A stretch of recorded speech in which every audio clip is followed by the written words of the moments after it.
Toxicological approaches have changed little in the past few decades, but they are now on the cusp of an omics revolution.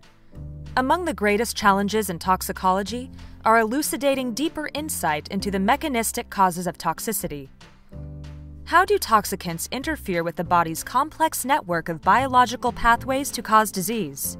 To answer this, new technological approaches, such as those enabled by Agilent's metabolomics, transcriptomics, and bioinformatics tools, are being used to understand toxicological mechanisms. Please share a few moments with us in order to learn about how Agilent is enabling toxicologists with new tools that help address these challenges. Professor Hartung promotes the view that the future of toxicological testing will be increasingly based on proteomic, transcriptomics, and metabolomics assays on cell lines wherein researchers will look for activation of predefined pathways of toxicity.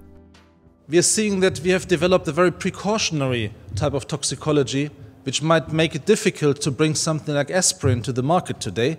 We are seeing that animal use is considered more and more critical by a general public, and we are seeing that new products like biologicals, nanoparticles, cell therapies are requesting different type of approaches for safety assessments.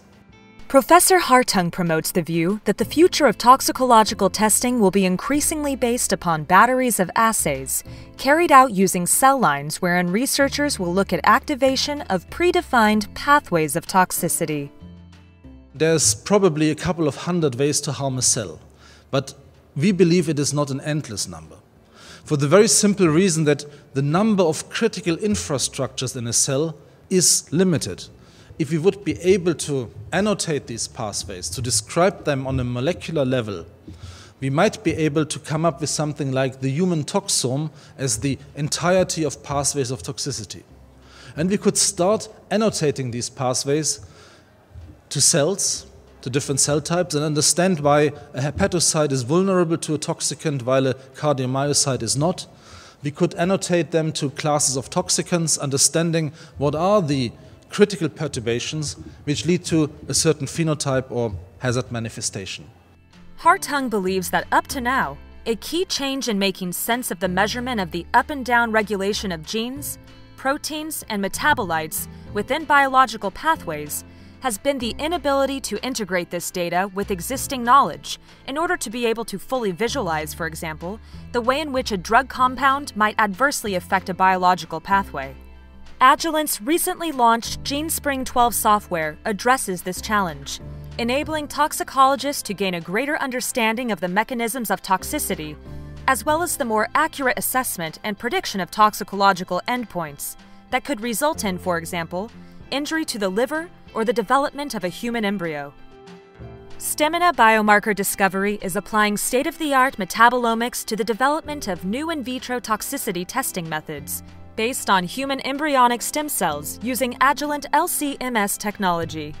I'm Beth Donley, and I'm CEO of Stemina Biomarker Discovery.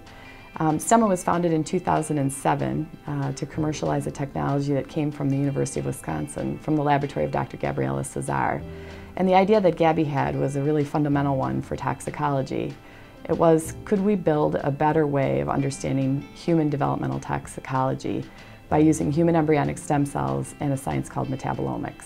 So in our work here at Stemina, we do just that. We have an assay called DevTox that's used to predict whether or not drugs and chemicals will cause birth defects if a woman is exposed during pregnancy. We do that through using human embryonic stem cells, which come from an embryo, so they're able to recapitulate every cell in the body. And we can study in a way we never could before what goes wrong when that embryo intersects a compound or a drug that might cause birth defects. And we do that using Agilent mass spec equipment and a science called metabolomics. So metabolomics is the study of our metabolism, similar to the way genomics is the study of your genes. However, it's the closest omics to your phenotype. So in other words, we can understand what's happening in real time in a cellular system or in a patient by studying the small molecules that they secrete in response to a toxic substance or a disease. There are a number of other omics, genomics, transcriptomics, and proteomics, which together comprise the systems biology approach for understanding diseases or also exposure to toxic substances, for example. Agilent also provides technology that relates to the other omics. And so our hope is during our collaboration with Agilent, we'll be able to add a metabolomics component to the overall systems biology technology offerings that they have. With Agilent, we use the mass spectrometers to study the metabolomics endpoints, but we also have a collaboration with Agilent under which we test new software such as Mass Hunter and Find by Formula to try to establish a relationship from our metabolomic endpoints into the entire omics approach for a more systems biology understanding of the particular question we're studying. As we develop our toxicology assays, we're also working in the area of cardiotox and neurotox, using cells that are made from stem cells, which are physiologically relevant, and again, the same metabolomic endpoints. Agilent has been very supportive of our efforts during our collaboration by providing access to new software, which helps us to analyze the data that we create during these studies so that we can look at new ways of sort of examining the blood and coming up with new biomarkers. Curious to learn more? Visit our website to download your copy of Agilent's Pathways to Insight and Food for Thought on Systems Toxicology, and sign up for our upcoming seminar session.